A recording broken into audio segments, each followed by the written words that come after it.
Pourquoi les personnes en situation de surpoids et d'obésité ne veulent pas maigrir?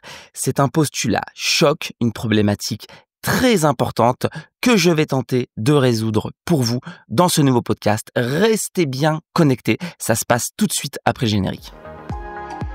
Ce que je sais, c'est que la santé est notre bien le plus précieux et que l'énergie donne à notre vie tout son sens et sa saveur. Je suis Mathieu Verneret, votre coach sportif, enthousiaste et déterminé. Après avoir consacré ma vie au sport, ma mission est aujourd'hui de vous aider à obtenir plus de forme et de joie dans votre vie. Car s'il y a bien une chose que j'ai retenue de ma pratique des arts martiaux, c'est qu'un corps sain et fort permet de se sentir bien dans sa tête. J'ai fondé Life Circle à Lyon, une salle de sport pas comme les autres qui vous propose un accompagnement personnalisé vers vos objectifs ainsi que de nombreux cours collectifs. Bienvenue dans mon podcast, à travers lequel je vous donnerai toutes les clés pour faire littéralement exploser votre niveau de bien-être et obtenir, notamment grâce au sport, la nutrition et le développement personnel, ce qui deviendra bientôt la nouvelle et plus grande richesse de ce monde, la santé. Alors allons-y à 110%. Bonjour à tous, chers auditeurs du podcast 110%. Je suis ravi de vous retrouver après plusieurs semaines de silence. Je reviens avec un nouveau podcast très important. Là, on est vraiment sur une problématique, sur un sujet de société, de santé très complexe, avec beaucoup d'enjeux émotionnels, affectifs. Enfin voilà, on va vraiment aborder un sujet très important aujourd'hui, donc restez bien connectés. Je tiens à vous remercier pour les très nombreux retours que j'ai eus sur le dernier podcast. On avait parlé d'énergie, on avait parlé du livre de Tony Robbins. Vous êtes de plus en plus nombreux à être friands de toutes ces problématiques de santé, de forme, d'énergie, et vous m'envoyez très heureux. Le podcast 110%, c'est le podcast des membres du club Life Circle, qui est mon club à la Cité internationale à Lyon 6e. Mais le podcast 110%, c'est également le podcast de tous les auditeurs, de toutes les personnes qui nous suivent sur nos différents réseaux sociaux, sur Instagram, sur Facebook, sur YouTube, sur LinkedIn. Et voilà, donc je passe le bonjour à toutes ces personnes, aux membres Life Circle, aux fidèles membres Life Circle qui s'entraînent quotidiennement avec nous, et puis aussi à toutes les personnes qui nous suivent sur les réseaux. Aujourd'hui, on est tous, d'une manière ou d'une autre, concernés par ce sujet du surpoids, de l'obésité. Et je suis parti d'un postulat choc sur ce podcast, qui est que les personnes en situation de surpoids et d'obésité, non pas ne peuvent pas, mais ne veulent pas maigrir. Je m'explique. Donc déjà, le sujet du surpoids et de l'obésité, c'est un vrai sujet extrêmement sérieux. Il y a des chiffres qui sont assez alarmants. Alors déjà, il faut bien dissocier le surpoids de l'obésité. Qu'est-ce qui différencie le surpoids de l'obésité? En fin de compte, c'est l'IMC qui permet de classer les gens dans différentes catégories liées au poids. Et donc, lorsqu'on a une IMC supérieure à 25, on est en situation de surpoids. Et lorsque l'IMC dépasse le chiffre 30, on passe en classification obésité. Donc, les chiffres du surpoids en France, il faut savoir qu'aujourd'hui, 47% des adultes en France sont en situation de surpoids. C'est absolument énorme, c'est quasiment un Français sur deux.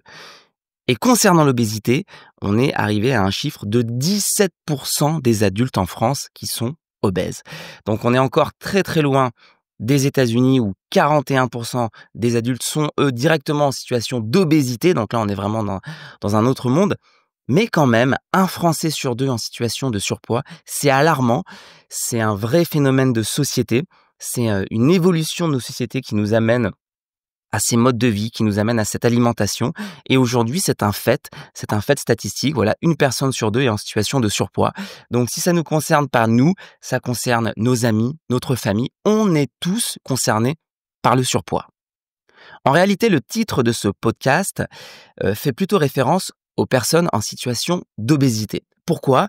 Parce que les personnes en surpoids, d'une manière générale, elles ont moins de problèmes à envisager de perdre du poids, elles ont moins de problèmes à se mettre au sport. On connaît tous, on a tous d'ailleurs peut-être déjà été en situation de surpoids. Et être en situation de surpoids, c'est pas quelque chose d'insurmontable.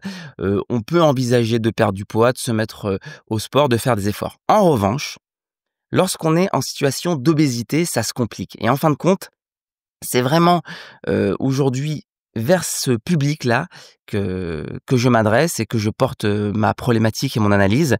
Et ma thèse aujourd'hui que je vais défendre dans ce podcast, c'est qu'effectivement, les personnes obèses ne veulent pas maigrir.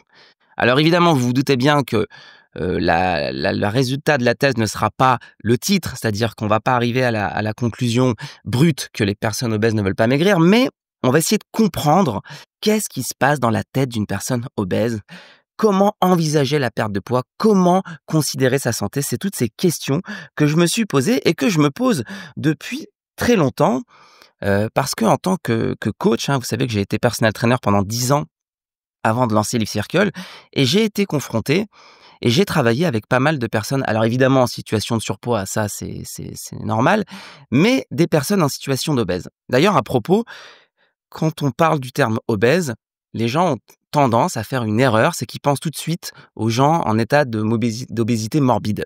C'est-à-dire que quand on dit obèse, les gens ont tendance vraiment à voir tout de suite la personne dans un état d'obésité vraiment, voilà, comme on voit dans les films américains, alors que figurez-vous que le stade de l'obésité, l'IMC supérieur à 30, ça ne concerne pas que ces morphotypes. Et vous seriez étonné, dans votre entourage, de découvrir combien de personnes que vous pensiez uniquement en surpoids sont en réalité obèses.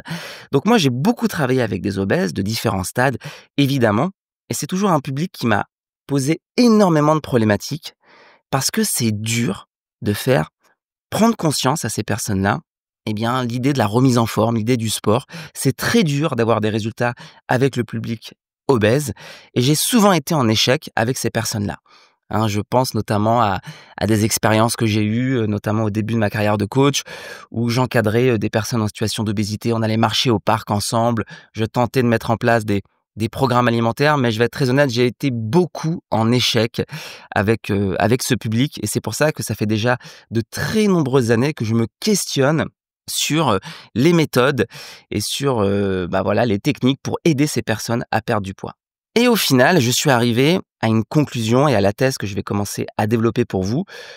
Je pense que les personnes obèses ne veulent pas maigrir à cause de 3 croyances, de 3 raisons qui sont ancrées tellement fort en elles que cela les empêche d'envisager autre chose que l'obésité pour leur santé.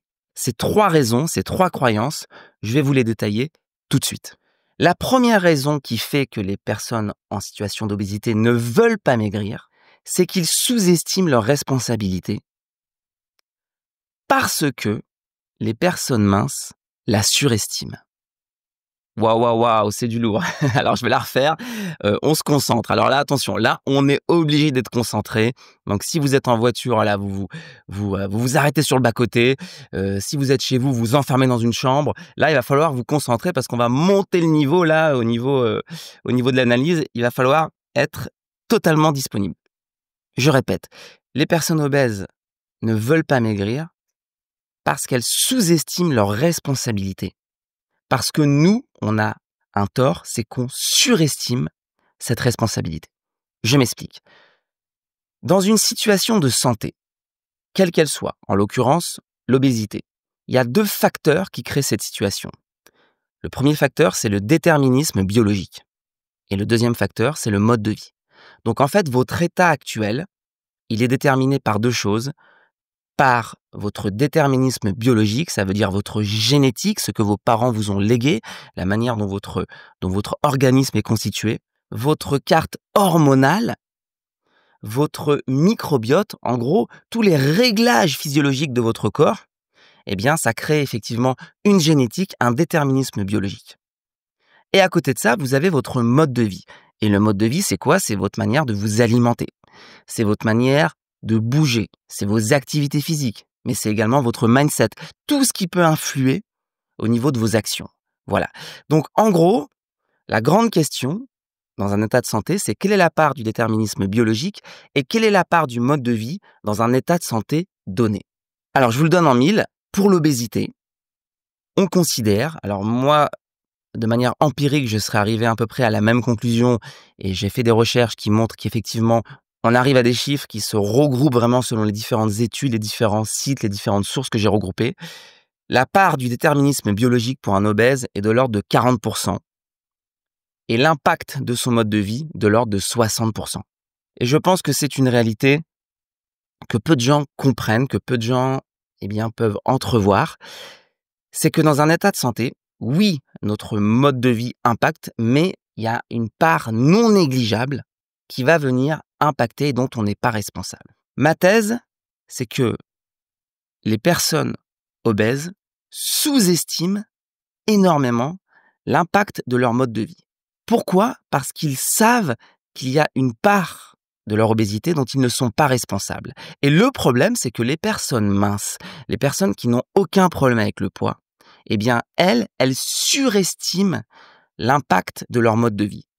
Forcément, quand on a quelque chose de positif, on a envie de dire qu'on est responsable à 100%. Mais non, on n'est pas responsable à 100%. Si aujourd'hui vous avez un corps impeccable, un poids, une IMC impeccable, il faut comprendre que vous n'êtes pas responsable à 100%. 60% de vos actions vous ont permis d'avoir cette santé-là et 40% est dû à votre déterminisme biologique. Les personnes minces surestiment l'impact du mode de vie et pensent qu'ils sont responsables à 100% de leur état de santé.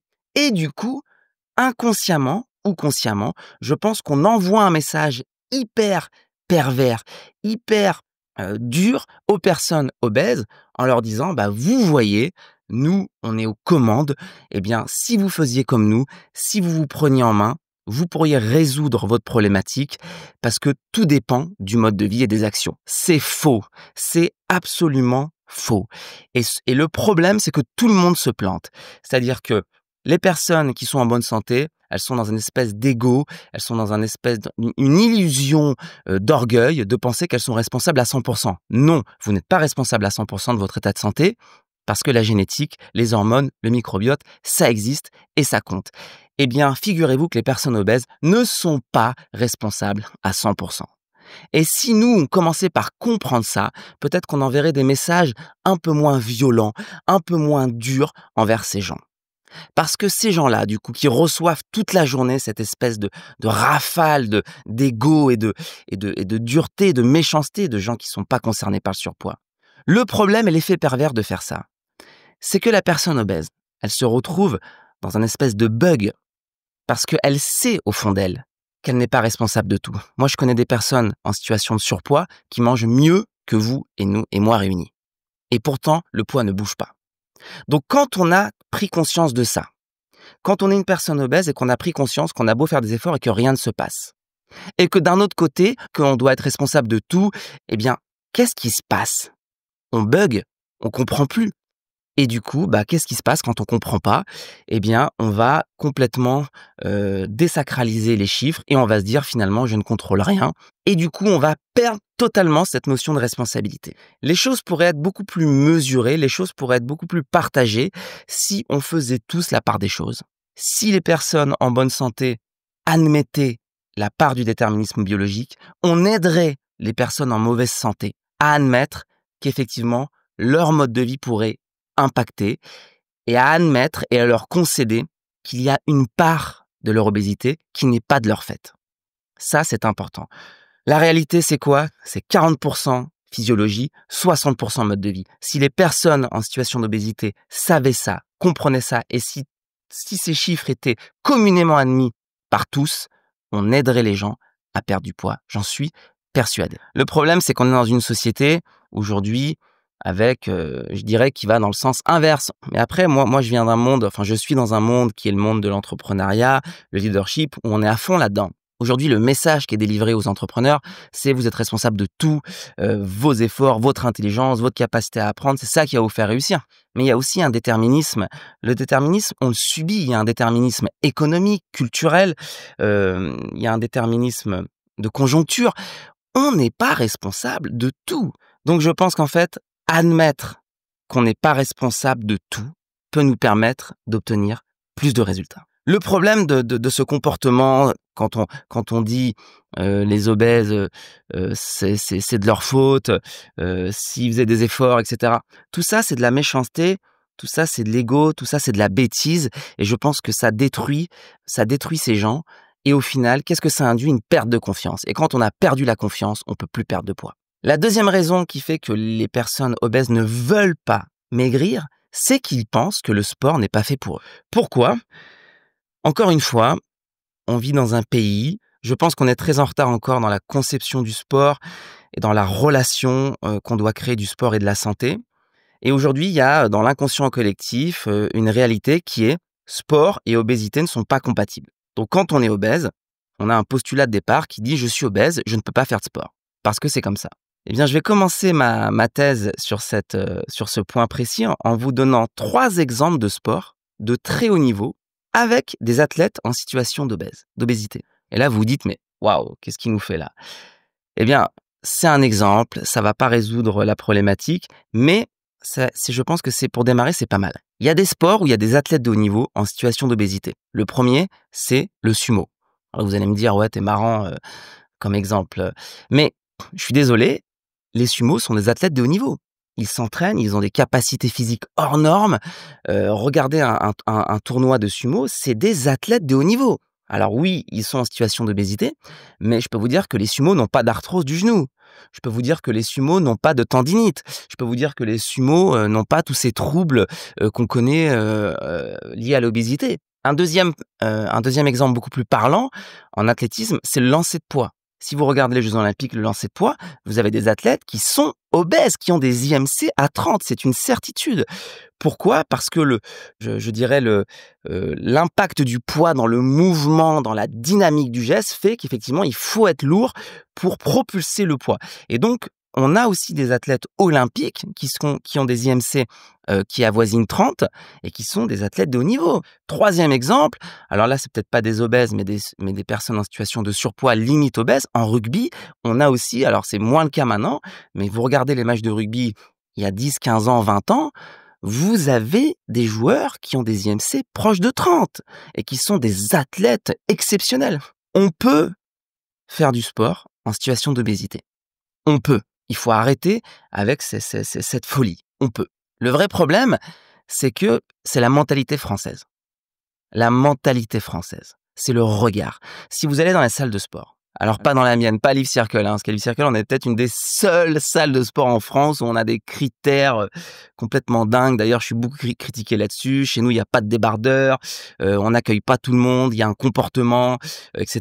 Voilà, donc ça vraiment, mais pourquoi j'ai fait ça au club? Pourquoi j'ai mis cette rigueur, cette espèce, ces règles, tous ces petits détails que j'ai mis en place à Live Circle? Parce que dans les salles de sport classiques, les gens se dévisagent. C'est insupportable. C'est insupportable. C'est insupportable. Je l'ai répété 3 fois. Les gens se regardent, les gens se dévisagent, les gens se regardent de haut en bas, les gens se regardent dans la glace, c'est insupportable, les gens ne supportent plus ça.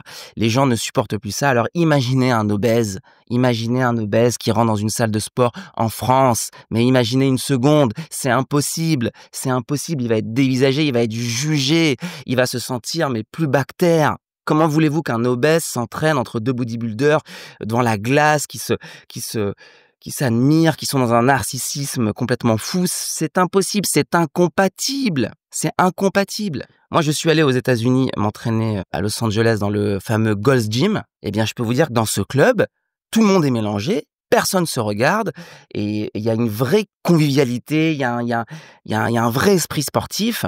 Quand vous arrivez en France, vous allez dans une salle de sport, mais vous vous sentez agressé. Maintenant, il y a même des salles où ils ont dû faire des espaces que pour les filles pour éviter qu'elles soient regardées, embêtées. Enfin, on marche sur la tête. Vous allez au Gold's Gym à Los Angeles, tout le monde est mélangé. Vous avez des bodybuilders, vous avez des seniors, vous avez des personnes en situation d'obésité. Voilà, filles, garçons, tout le monde s'entraîne en même temps. Tout le monde est souriant, tout le monde est dans une bonne humeur. Enfin voilà, vous arrivez en France, c'est l'enfer, c'est l'enfer.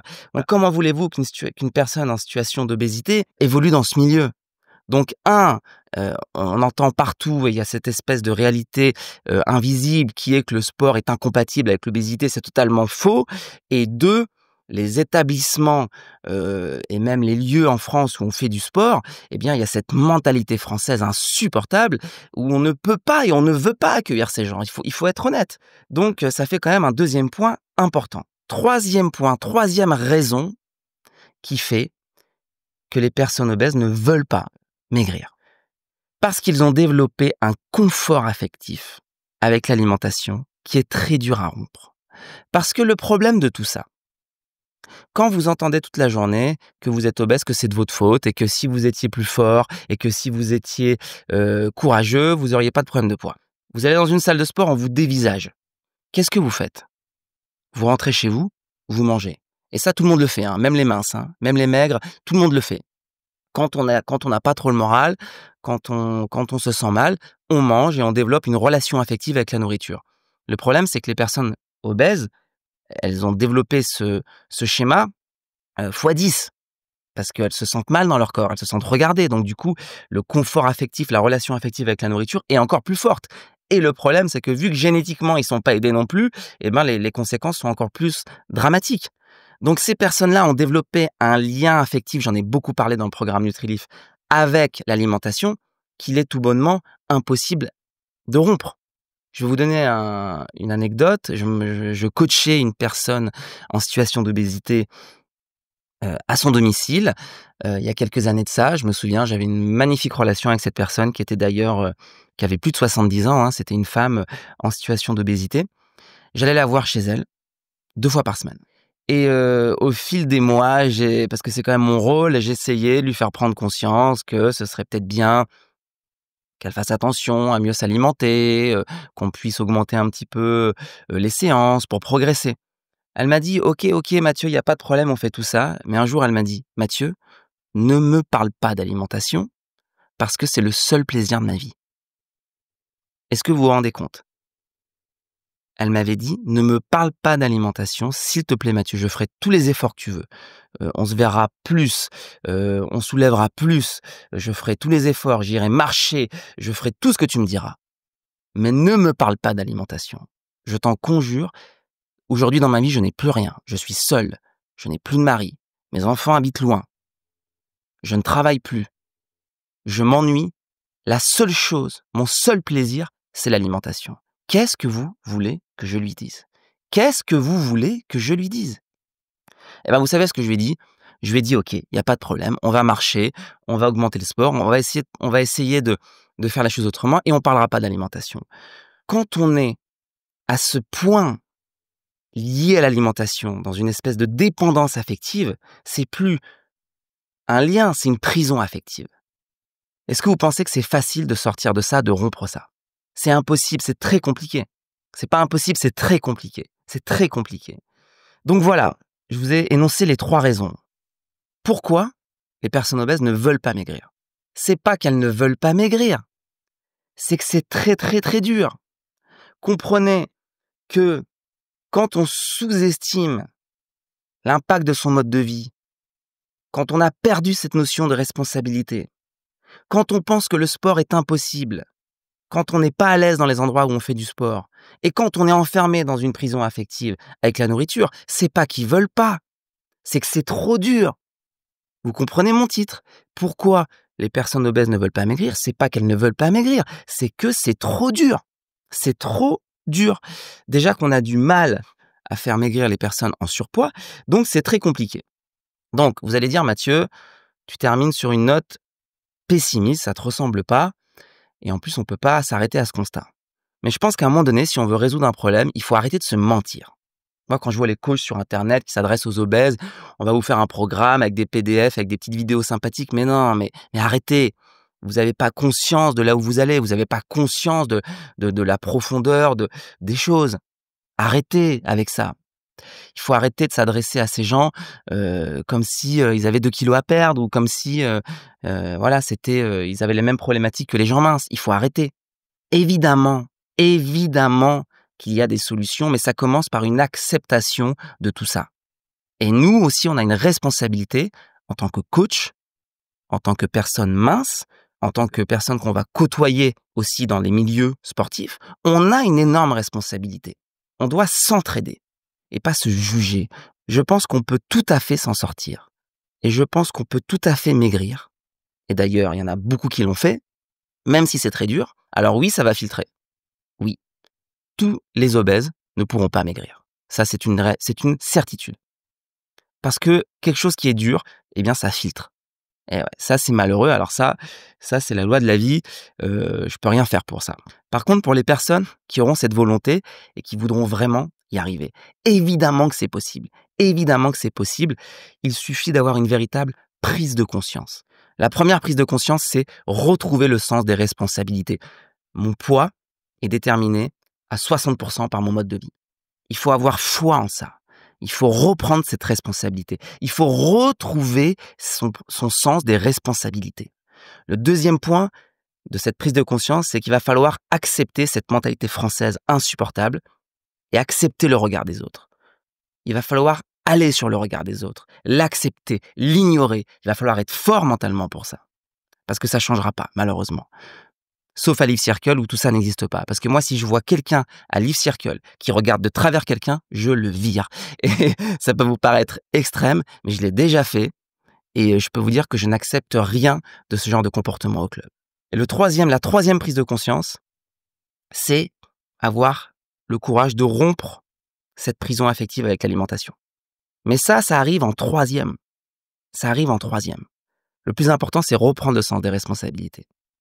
Voilà. Une fois qu'on a repris foi en ses responsabilités, on peut envisager de modifier son alimentation. Pas avant. Pas avant. Donc, oui, c'est possible. Oui, c'est dur. Alors maintenant, vous allez me dire, quels sont les enjeux? Pourquoi je ferais autant d'efforts? Parce que moi, j'ai travaillé avec des obèses qui m'ont dit, Mathieu, mais en fait, t'es gentil, t'es sympathique avec ton petit t-shirt Nike. Mais en fait, pourquoi? Mais c'est trop dur ce que tu me demandes. Pourquoi faire tout ça? C'est hyper intéressant d'avoir un pourquoi et de savoir pourquoi on fait les choses. Est-ce que vous savez aujourd'hui quel est l'impact d'une perte de poids sur la durée de vie d'un obèse? C'est-à-dire que une personne obèse, si elle quitte l'état d'obésité ou pas, quel est l'enjeu réel sur sa durée de vie? Eh bien, l'état d'obésité réduit la durée de vie de seulement 3 ans. C'est rien, enfin, après voilà, ça c'est un avis personnel, mais une personne en état d'obésité, on pourrait imaginer qu'elle va perdre 10 ans d'espérance de vie. Non, que 3 ans. C'est-à-dire qu'une personne obèse, l'espérance de vie en France, c'est 85 ans pour les femmes et 80 ans pour les hommes. Eh bien, une personne en état d'obésité, elle va avoir son espérance de vie, eh bien, diminuée de 3 ans seulement. Est-ce que vous pensez que cet argument des 3 ans peut suffire à déclencher une force pour mettre en place ces efforts? Des efforts qui sont colossaux, hein. Je suis pas sûr. Je suis pas sûr. Donc, je vais vous donner le vrai argument, moi. Parce que cet argument-là, il n'est pas assez puissant. Le vrai argument de pourquoi, finalement, ça vaut le coup de se mettre dans ce challenge. La vraie donnée qu'il faut comprendre, analyser, c'est pas l'espérance de vie, c'est l'espérance de vie en bonne santé. L'espérance de vie en bonne santé, en France, elle est de 70 ans. D'accord? C'est ce chiffre-là qui est important. Eh bien, attention, pour une personne obèse, ce chiffre-là peut être impacté de 19 ans. Voilà. Et là, on est sur un argument choc, on est sur un argument réel qui peut justifier cette prise de conscience. C'est-à-dire qu'une personne obèse, elle va vivre, entre guillemets, que 3 ans de moins.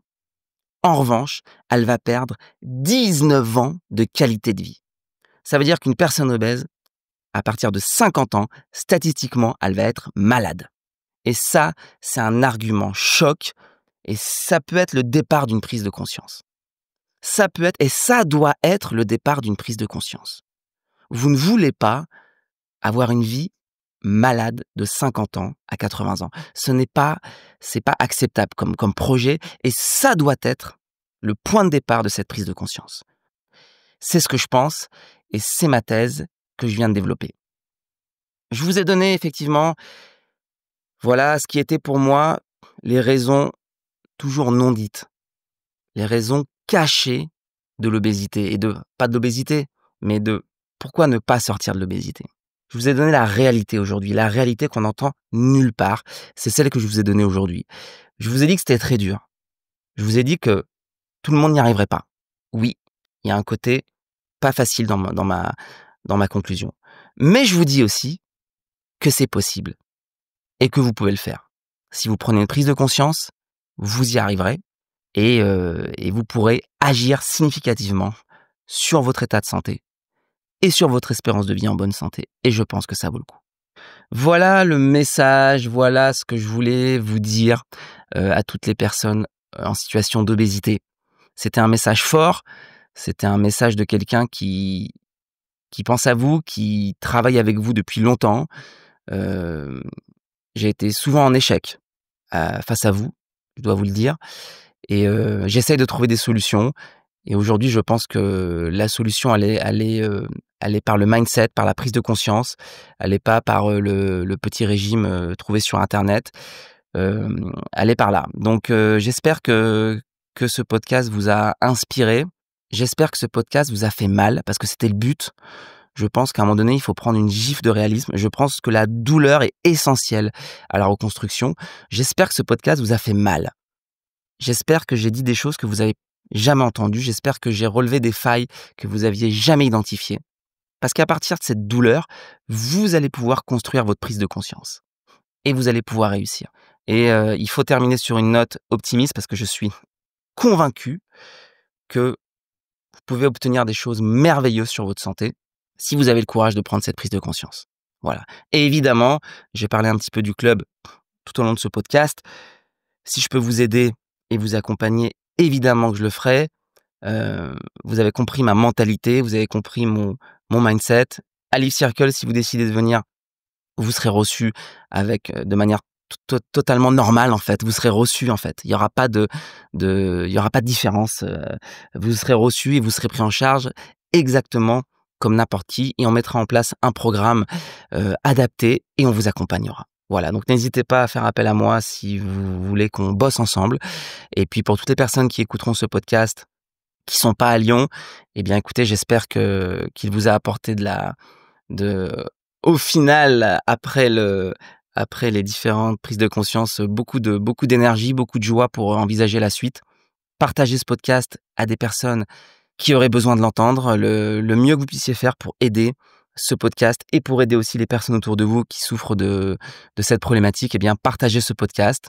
Vous savez que le podcast, si on veut qu'il soit diffusé, il n'y a pas 36 solutions. Il faut le liker, le commenter, le partager. Donc, si vous avez apprécié mon travail du jour, eh bien, vous pouvez le rétribuer avec un petit like, un petit commentaire et un partage. Et je vous en serai infiniment reconnaissant. Voilà. Eh bien, écoutez, il est temps de se dire au revoir. C'était lourd aujourd'hui, hein. J'ai mis beaucoup de pas de gravité, mais c'est un sujet sérieux et il faut arrêter de parler avec légèreté des sujets sérieux. Il faut aussi parfois parler sérieusement des choses. Voilà, je pense que c'est ce qu'on a fait aujourd'hui et voilà, c'était un bonheur de partager ça avec vous. Je vous souhaite un magnifique printemps, un magnifique mois de mai et on se retrouve très vite pour un prochain podcast et je vous retrouve à Live Circle au plus vite, pour l'entraînement et pour la suite, de nos aventures. Prenez soin de vous, soyez heureux, bien dans votre corps, peu importe votre poids et bien dans votre tête. C'était Mathieu. Je vous embrasse. Ciao, ciao.